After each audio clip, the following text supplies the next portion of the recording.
Hi, guys.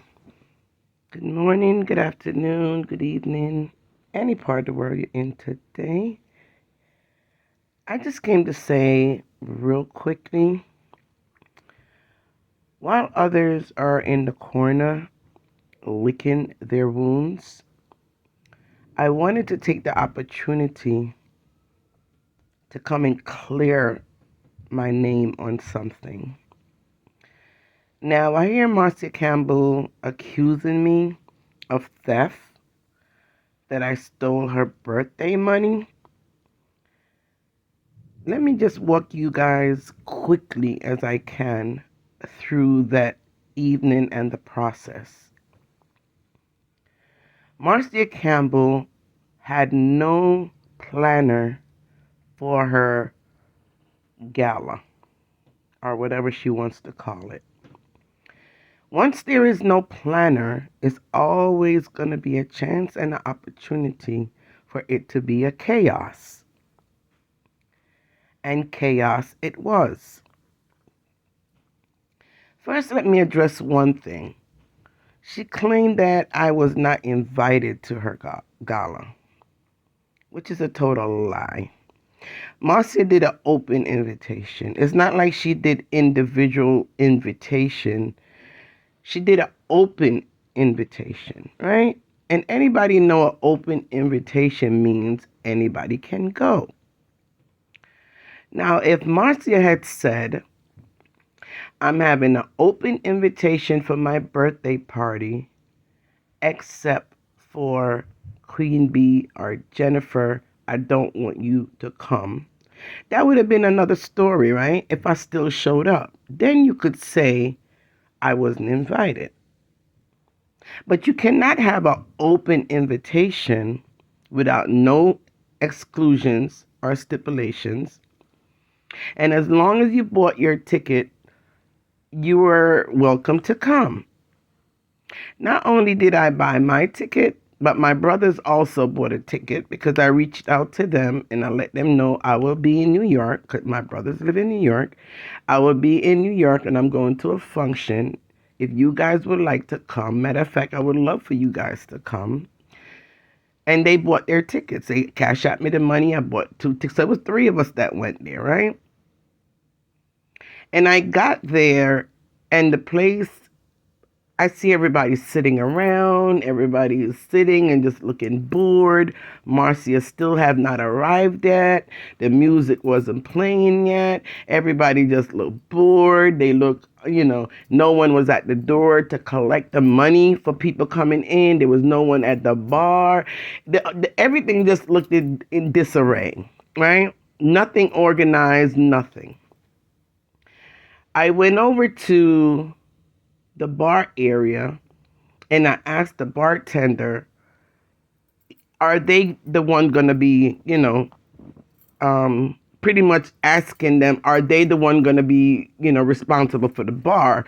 Because for what I understood, the bartenders were only to bartend only.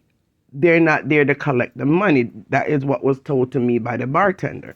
That a part of her package, the only thing they're responsible for is just to serve the liquor. They cannot touch nor collect the money. By this time, people was coming up, getting drinks, this and that, whatever. And I'm thinking to myself, then Marcia is losing money if no one is here to collect. So that's when I told the bartender, moving forward, do not serve any liquor until they pay. And I asked him for, do he have a list of the prices that's, the liquor supposed to be sold for? He said he don't have a price list because Marcia, the person who's having the party, is supposed to make their own prices, and she have not done so as yet. I called Marcia on the phone and I tell her what was going on. I said, there's no one at the door. There's no one at the bar. There's no prices. People are coming up getting drinks, da, da, da. And she's like, oh, but I sent Marie. And Marie's supposed to be taking care of the bar. And Marie's supposed to be helping out. And Marie's supposed to do something. Marie's supposed to do that. I said, Marcia. And I said it right in front of Marie's face because she was sitting right there on the chair, not doing anything. And I think I spoke about this before in another video explaining. Marie sat there and was not doing anything, right? And I said, Marie, Marcia's on the phone. She said you're supposed to be taking care of the bar and this and that, whatever. Marie plain out saying she's not doing it. She said, I told Marcia I was not doing it because I'm not feeling well. My leg hurt. I could barely stand up on my leg. And I already told Marcia I was not going to do it. I see Odette, all her other so-called behind-the-scene friends were all there sitting down. Not one of them people, I swear to you, not one of them got up and say, okay, my friend is not here. Let me run around and try to help and, and assist and this. Not one of them, okay? None of them got up and helped. By this time, you had the food that was lined up in the back. They didn't turn on the sterner as yet to keep the food warm. So I had to run over there, turn on the sterner, this and that, whatever. And then she had one young lady, I think that young lady came from, I'm not sure if it's England or Canada. A young pretty girl. She had on, I think, an all black dress or something like that, right? That young girl, she came over and started to assist with the food. And I said to the girl, okay, you stay at the food. I'm going to control the bar and the door because people's coming in and, some of them did not buy their tickets. And people, that was it. I ran around like a chicken with my head cut off, trying to help, run into the bar, collecting from the bar. I mean, just everything. Cause by now, Marcia had finally showed up, but she showed up real late, as I said. By now, she had showed up and got, lost into her glory moment. So she herself is not paying attention to anything at all, because she was so caught up in her moment and her glory, right? She not paying attention to the bar. She not paying attention to nothing. The only thing she did when she first came in was to come and make the prices for their liquor, and she went off, and that was it. She did her business with nothing else. And people, as a friend or associate, right? I ran around like a chicken with my head cut off just to make sure at least the whole entire party was not a disaster for the people to come back and talk about her. It was not easy. I ran for, and anyone that was at Marcia function that's on Marcia page, you guys need to come forward and tell the goddamn truth. Because y'all saw me running around like crazy. Because no one else was willing to help. One of her sister that was there, she never tried to help. Odette never tried to help. Marie never tried to help. None of them people, so-called friends, only me. And was all just to try to save the shame that I knew would come upon her once it's been discovered how disastrous her gala was and so unorganized. And even you, Odette, didn't you make a comment about how unorganized her gala was and that it could have been done better? Go back in your memory lane, Odette, with your hypocrite self. You and Marie, total hypocrites. Totally. So, people, every money that was collected at the bar, I wrote it down on a piece of paper. Every purchase that came in, I wrote it down. If it was a small bottle of champagne, I wrote it down with the price. I wrote everything down. And I calculated and totaled it up at the end of the party. And when I count out the money, it was exactly the same amount that I calculated on the paper. And I turned that money over to Marcia along with the paper. Now, as far as her party and people throwing money at her and this and that, whatever, as you can see again, people, to prove to you that no one else around her cared about her enough to assist her with anything, you see, I was the only one that was willing to bend down and pick up all that money all over the place for her. Why? Because she's in her moment of glory. She's not paying attention to anything. And I wanted to make sure I secured those money for her because me know her broke ass need every penny of it. I was the only one there that cared enough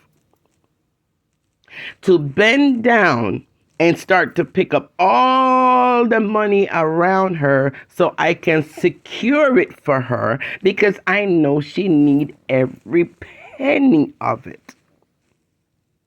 And now this little broke ass bitch is going to turn around now and call me not only a thief.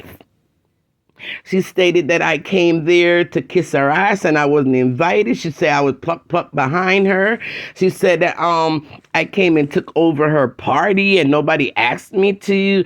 I mean, do you hear the ungratefulness in this bitch's voice? People, why would I not feel some kind of way when you went out of your... And people, don't forget now, as a reminder, I had my two brothers there sitting at a table where I was supposed to be sitting and enjoying the time and enjoying the music and enjoying my brothers that I have not seen for a little bit because they live in New York. I live in a different state. And I sacrificed my brothers to have to be there by themselves, even though I invited them there. They didn't know nobody else there. Just to help out this bitch. And then she's going to turn around and be so ungrateful to the point where I'm being called a thief, that she never invite me. I wasn't supposed to be there. If I wasn't supposed to be there, simply don't sell me the ticket, Marcia. I cash app you directly and bought the ticket from you. So if you did not want me there, it was as simple to say, even if you got to come up with a lie like you normally do. I mean, you're used to lies, so it wouldn't have made a difference if you had made that lie and say the ticket them sell off. If you didn't want me there, all you had to say when I reach out to get my ticket and get my brother's ticket, you could have simply said, Jen, I'm so sorry, but all the tickets are sold out. There would have been no way for me to prove that you were lying. So, I mean, that could have been an option for you. So stop the false narrative, Marcia, when you're trying to say with me all my life and pushing up. Marcia, you are not, I promise you, you are not an example of what I want to be. You know what I mean? Like, you are not an example to anybody that's watching you. You are a disgrace. Total disgrace. But guys, this was serious enough accusation that I needed to come and do a clarification on it. I did not steal a dime, a penny, or a cent from Marcia. What I did was trying to be kind and attentive to her because of her special day, making sure everything can go as well as possible, securing all the money that was around her to make sure none was taken, none got lost, and she will need every penny of it, and I wanted to secure that. So no, Marcia, I did not steal from you. It was no reason for me to steal from you. I have my own money. I wouldn't put myself in a position to... And you know what? You know what people are making so funny too? Marcia act like it was some big money people were throwing at her. People were throwing dollar bills. I think the most I saw and picked up was a $5 bill. Most of the bills was a dollar bill here, dollar bill there. See, I was going to call her a derogatory name, but I don't want to do that in this video. But anyway, when they throw money at, those type of people that people throw money at and whatever, that's all it was. It was no big money. So I wouldn't go out of my way to steal that little bit of chump change. You know what I mean? So anyway, people, that's all I came out to clarify, clear my name. Look, I did not steal any money from Marcia. I have no reason to have stolen any money from Marcia. And again, it was not a personal invitation where she say that I didn't receive an invitation. You know what I mean? Like, it's not like you were giving out personal invitation and you didn't give me one, but yet I showed up. It was an open invitation, people. And again, I bought my ticket from her. My brother, my oldest brother, actually, that came with me that night, literally sang a beautiful song for her. Because yes, he's a singer and a songwriter. He's, famous in his own right. He sang a beautiful rendition to her that night. But yet I was not invited. I was not needed, and I she didn't want me there. Wow. Anyway, guys, you have a wonderful day, evening, afternoon, anywhere in the part of the world you are in today. Queen B is here, and Queen B is out.